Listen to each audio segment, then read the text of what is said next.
दावत खिताब दे रहा हूँ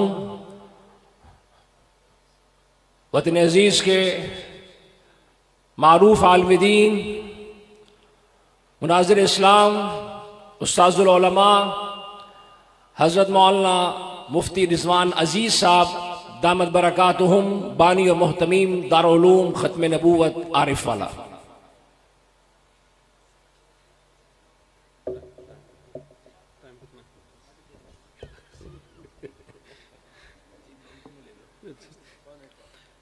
नहमदुहु व नसल्ली अला रसूलिहिल करीम अम्मा बाद फ़अऊज़ु बिल्लाहि मिनश शैतानिर रजीम बिस्मिल्लाहिर रहमानिर रहीम क़ाल अल्लाहु तबारक व तआला व मन यब्तगि गैरल इस्लामी दीनन फलन युक़बल मिन्हु व क़ाल अन्नबिय्यु सल्लल्लाहु अलैहि वसल्लम लतुनक़ज़न्ना औरियल इस्लामी उर्वतन उर्वतन फ़कुल्लमन तक़ज़त तशब्बसत बिल्लती तलैहा अव्वलु नक़ज़िहा अल हुक्म व आखिरुहा अस्सलात औ कमा क़ाल अलैहिस्सलातु वस्सलाम।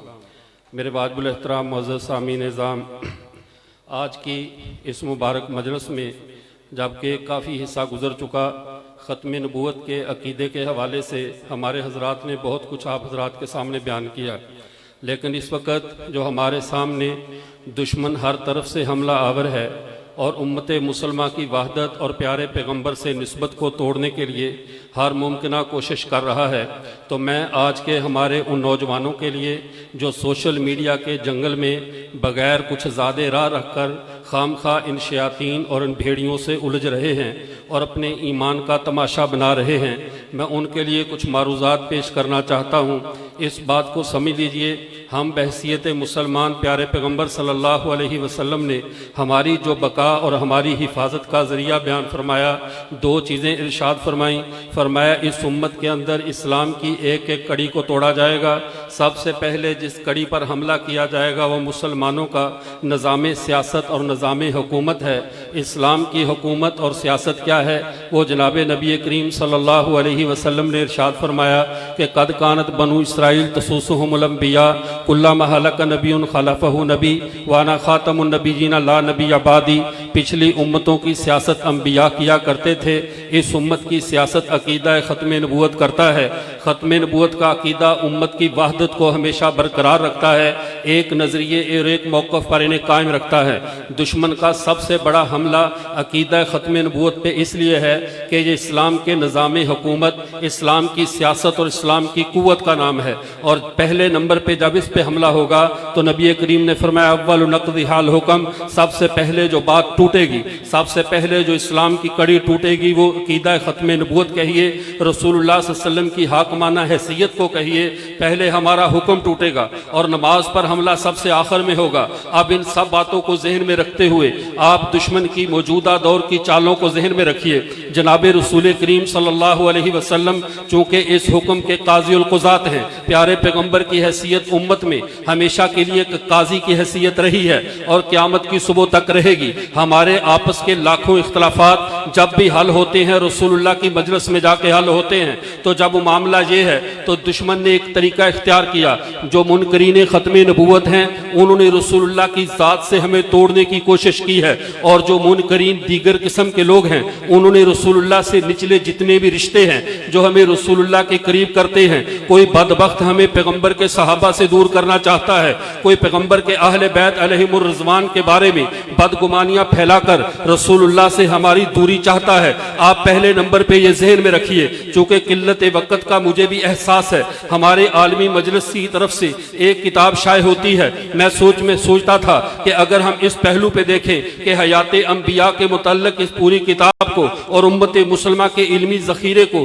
जमा करने की क्या ज़रूरत है, तो ये एक अजीब बात अल्लाह ने दिल में डाली, इसलिए कि इस उम्मत का जो रिश्ता अपने पैगंबर सल्लल्लाहु अलैहि वसल्लम से है, उस रिश्ते पे अगर हम गौर करें तो नए नबी की ज़रूरत तब महसूस होती है जब पिछले नबी से ताल्लुक़ ख़त्म हो जाए, उसकी तालीमात में तहरीफ हो जाए, या उसका दीन, उसका लाई हुई शरीयत दुनिया से मफकूद हो जाए। जब अपने नबी से रिश्ता टूटता है तो उम्मत नए नबी की तलाश में जाती है, लेकिन उम्मत मुसलमा का हमारा अकीदा ये है, हमारे आका सल्लल्लाहु अलैहि वसल्लम अपनी कब्र अतहर में हयात हैं। मेरे पैगंबर ने कहा है अल अंबिया व अहयाउन फी कुबूरिहिम युसल्लून, नबी अपनी कब्रों में जिंदा है और नमाजें पढ़ते हैं। और मेरे पैगंबर ने यह भी फरमाया है, मन सल्ला अलैया इंदा कब्री समेतहु व मन सल्ला अलैया नायन उबलिगतु, जो मेरी कब्र के पास खड़ा होकर सलाम पढ़ता है मैं सुनता हूँ, जवाब देता हूँ, और जो दूर से पढ़ता है मुझ तक पहुंचा दिया जाता है। गोया कि हम वो उम्मत हैं जिनकी रोजाना अपने पैगंबर से बातचीत होती है। हम रोजाना अपने पैगंबर पे दरूद पढ़ते हैं, पैगंबर गुंबद खजरा में सुनते हैं, जवाब देते हैं। जब हमारा रिश्ता इस हद तक मजबूत है, एक दिन के लिए, एक लम्हे के लिए भी हमारे पैगंबर से हमारा रिश्ता नहीं टूटता। हयातुन नबी के अकीदे की वजह से हमारा अकीदा है, पैगंबर से हमारा रोजाना सलाम से राब्ता है, हमें किसी नए नबी की जरूरत नहीं। तो ये हमला इसलिए किया गया है कि लोग पैगंबर की हयात का इनकार करें, पैगंबर पे दरूद और सलाम पढ़ने से रुक जाएं, ताकि किसी नए दज्जाल की राह हमवार हो सके। लेकिन अल्हम्दुलिल्लाह जिस तरह खत्मे नबूवत का दिफा हुआ है, बेइन ही पैगंबर पे दरूद और सलाम पढ़े जाने की ये सुन्नत भी क़यामत की सुबह तक जिंदा रहेगी। हम अपने पैगंबर पे सलातो सलाम पढ़ते रहेंगे, हमारा रिश्ता टूटने वाला है ही नहीं। दूसरे नंबर पे आइए, पैगंबर के असहाब ये वो मजबूत हसार हैं, अगर ये हसार टूट जाए तो फिर अकीदा खत्मे नबूवत ही बाकी नहीं, बल्कि पूरे का पूरा दीन मार्ज़े खतर में आ जाएगा। ये बात हकीकत है और ये बात जहन में बिठा लीजिए। इस्लाम में हक में बातिल को मिलाना इतना आसान भी नहीं है। इसका पहरा सहाबा के पास है, पैगंबर के खानदान के पास है, किसी ने भी अपनी ड्यूटी से गफलत नहीं की। अगर ये मामला इतना आसान होता कि हक के नाम पे बातिल को चला दिया जाता तो इस्लाम के कब तक 23वां और 40वां हो चुका होता, दीन इस्लाम दुनिया से मिट चुका होता।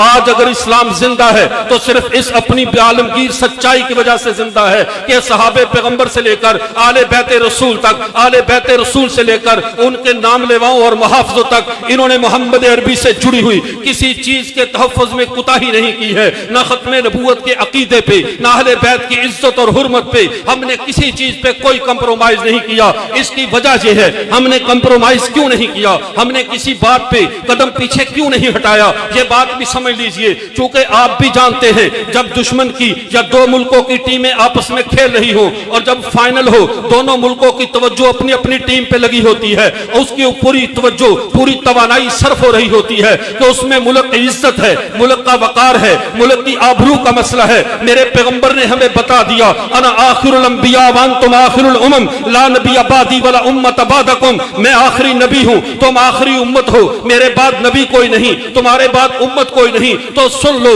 इस कायनात के अंदर 1,24,000 अंबिया की नुमाइंदा टीम तुम हो। इस मैदान में, इस खेल में तुम्हारे मद्दे मुकाबल दज्जाल से लेकर शैतान तक हर तरह की शैतानी कुव्वतें, चाहे वो किसी भी रंग में आए, चाहे वो सहाबे रसूल की दुश्मनी में हो, चाहे वो खत्मे नबूवत की दुश्मनी में हो, चाहे वो अहले बैत के मद्दे मुकाबल अपनी यजीदाना सोच लेकर आए, लेकिन इन सब के बावजूद आप जहन में रखिए, हम आखिरी मैदान के आखिरी खिलाड़ी हैं। हमें पता है, हमें अपनी अहमियत का भी पता है। जब हमारे पैगंबर ने हमारे सर पे हाथ रख के कह दिया है, तुम भी आखिरी हो, मैं भी आखिरी हूं, अना आखिरुल अंबिया व अंतुम आखिरुल उमम, हम आज याद करते हैं, ए अल्लाह के रसूल, जब दुश्मन की नजरें फाइनल के अंदर अपनी टीम पे होती हैं, दुश्मन की पूरी तवज्जो अपनी टीम पे होती है, हमें भी पता है हम अल्लाह की इस धरती पे आखिरी खिलाड़ी हैं, खेल का आखिरी मैदान है। हमारे मद्दे मुकाबल दुनिया के सारे दज्जाल भी आ जाएं, हम अपने पैगंबर का परचम नीचा नहीं होने देंगे, अपने रब के नाम को रुस्वा नहीं होने देंगे।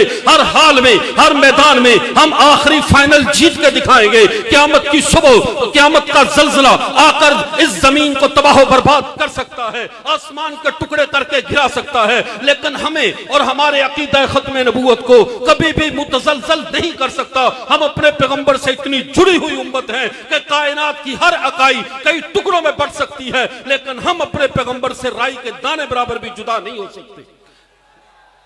मेरे अजीज दोस्तों, यहां तक तो बात समझ लीजिए कि हम इस वक्त आखिरी मैदान में हैं। जब हम आखिरी हैं तो दुश्मन भी अपना आखिरी जोर लगा रहा है, उसने भी अपने दजल की आखिरी हदें पार कर दी हैं। दुश्मन को कभी गाफिल मत समझो, सिर्फ इतनी ही बातों पे राजी मत हो जाया करो कि हमने उनके बारे में ये कह दिया। मेरे पैगंबर ने इस दौर के दज्जालों का तारफ ही ऐसे करवाया है, यातून मिन बादी कज़्ज़ाबून दज्जालून, मेरे बाद आने वाले कोई नॉर्मल किस्म के झूठे नहीं होंगे जिनका झूठ हर कोई पकड़ सके। वो दज्जाल किस्म के झूठे होंगे। उनके मकरो फरेब को समझ कर तुम्हें चलना होगा। मैं आज सिर्फ चंद बातें अपने उन दोस्तों के लिए जो तरियाक खाए बगैर सांपों से खेलना शुरू कर देते हैं सोशल मीडिया पे, कभी कादियानियों के ग्रुप में ऐड हो गए, कभी जाकर उनसे सोशल मीडिया पे मुबाहसे शुरू कर दिए और फिर कहते हैं उलमा इकराम आप आओ, हम ग्रुप में फंसे हुए हैं, आप आकर हमारी मदद करो। रब्बे काबा की कसम, कादियानियत ने कल किस मैदान में तन्हाई महसूस की थी जहां उन्होंने हमें पुकारा हो और हमने उनका मुंह तोड़ जवाब न दिया हो।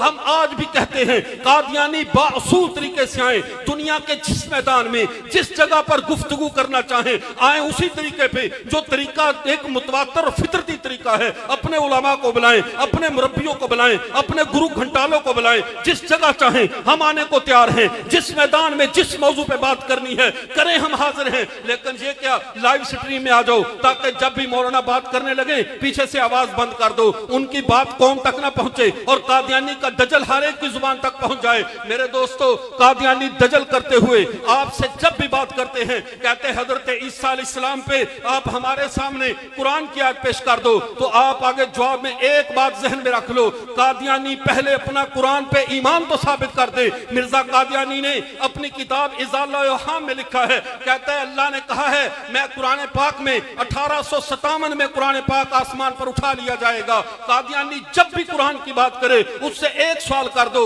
मिर्जे ने कहा है कुरान तो 1857 में अल्लाह ने उठा लिया, तुम ऐसा करो पहले कुरान आसमान से वापस ले आओ, फिर हम तुम्हें उससे हयात ईसा भी दिखा देंगे, उसमें खत्मे नबूवत भी दिखा देंगे। या अपने नबी को झूठा कहो जिसने ये कहा कुरान 1857 में उठा लिया गया। अगर कुरान उठा लिया गया है तो आज तुम किस मुंह से हमसे दलील का मुतालबा करते हो? जब ये बात जहन में होगी कादियानी फौरन पैंतरा बदलेगा, कहेगा तुम्हारे अकाबर की फला फला बातों से मिर्जा कादियानी की नबूवत साबित है। हम कहते हैं हमने तो खत्मे नबूवत को भी इसलिए नहीं माना कि हमारे अकाबर से साबित होती थी। हमारी दलील ये नहीं है कि हमारे अकाबर ने कहा है खत्मे नबूवत, इसलिए कि अकाबर भी खत्मे नबूवत के बयान करने वाले हैं। ये खत्मे नबूवत का अकीदा बनाने वाले नहीं है, बताया अल्लाह ने है, बयान पैगंबर ने किया है। हम उस अकीदे के मुहाफिज हैं। जब हम खत्मे नबूवत का अकीदा भी इन अकाबर को उसका पानी नहीं समझते तो अकाबर को हम ये हक नहीं देते कि वो नबी बना दे। जब खत्मे नबूवत का अकीदा अकाबर ने नहीं बनाया तो नबी अकाबर बना सकते हैं? अकाबर की तहरीरों से नबी बन सकते हैं किसी भी? और ये कैसी बदबख्त कादियानी जमात है, ये अपनी नबूवत का सबूत हमारी किताबों से ढूंढते हैं, अपने नबी को हमारी बिसाखियों के सहारे खड़ा करना चाहते हैं। जितने भी वो हमारे अरबो अजम के बुजुर्गों की किताबें लेकर आए, उठाकर साइड पे रख दो कि नबूवतों जैसे कतई मसाइल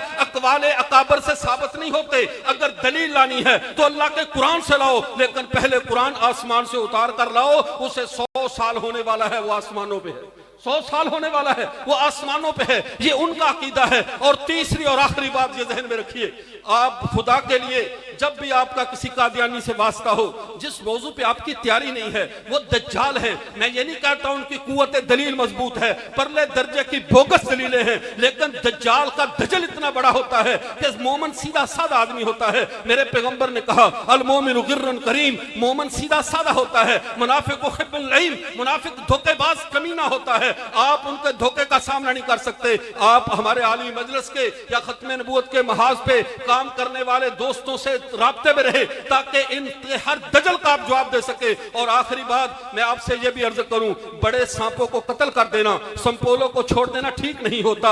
आग को बुझा देना, चिंगारियों से एराज करना अक्लमंदी नहीं है। जिस तरह कादियानी दुश्मन है इस्लाम के, इसी तरह अंजुमन दीनदार जो कि इस वक्त हिजबुल्लाह के नाम पे मर्दान में और तुम्हारे फैसलाबाद में बरेलवी मसलक का नाम इस्तेमाल करके वो सदीक दीनदार की नबूवत का प्रचार कर रही है। बल्कि दुख की बात है, गुज़श्ता दिनों एक सेमिनार बीकन हाउस के अंदर यूनिवर्सिटी में होता है, आलिम मजलिस फौरन एक्शन लेती है और उसके अंदर कहा कादियानियों पर होने वाले मजालिम। खैर मैंने इस पे किस्तवार लिखना शुरू किया कि कादियानियों पर मजालिम नहीं, कादियानियों के मजालिम पे बात करो जो इन्होंने उम्मत मुसलमा पे जुल्म किए हैं, कुरान पे जुल्म किए, हदीस पे जुल्म किए। अभी वो बात अभी आग ठंडी नहीं हुई थी, अभी आज पता चला बहावलपुर के अंदर एक मुशायरा या एक सेमिनार होता है सीरत का, उसके अंदर उसी अंजुमन सदीक दीनदार का पोता बयान करता है और लोगों को निजात की राह अपने दादा जिसने मुद्दई नबूवत था, जिसने पहले मिर्जा कादियानी की बैत की, फिर उसके बाद खुद दावा नबूवत किया, उसकी किताब को पेश करके कहता है आज निजात होगी तो इससे होगी। मेरे दोस्तों, आंखें खुली रखो, फितने हर तरफ से हमलावर हैं, लेकिन होने दो, हमें इससे क्या फर्क पड़ता है। जब तक हमारे हाथों में अपने आका का दामन है, जब तक हम अकीदा खत्म नबूवत से जुड़े हुए हैं, फिर चाहे कुछ भी हो जाए, बड़े से बड़े तूफान भी आ जाएं, लेकिन हम अपने पैगंबर का ना दामन छोड़ने वाले हैं, ना मैदान छोड़ने वाले हैं। आखिरी खिलाड़ी हम हैं, खेल आखिरी है और इंशाअल्लाह यह खेल जीत कर दिखाएंगे। व आखिर दावाना अल्हम्दुलिल्लाहि रब्बिल आलमीन।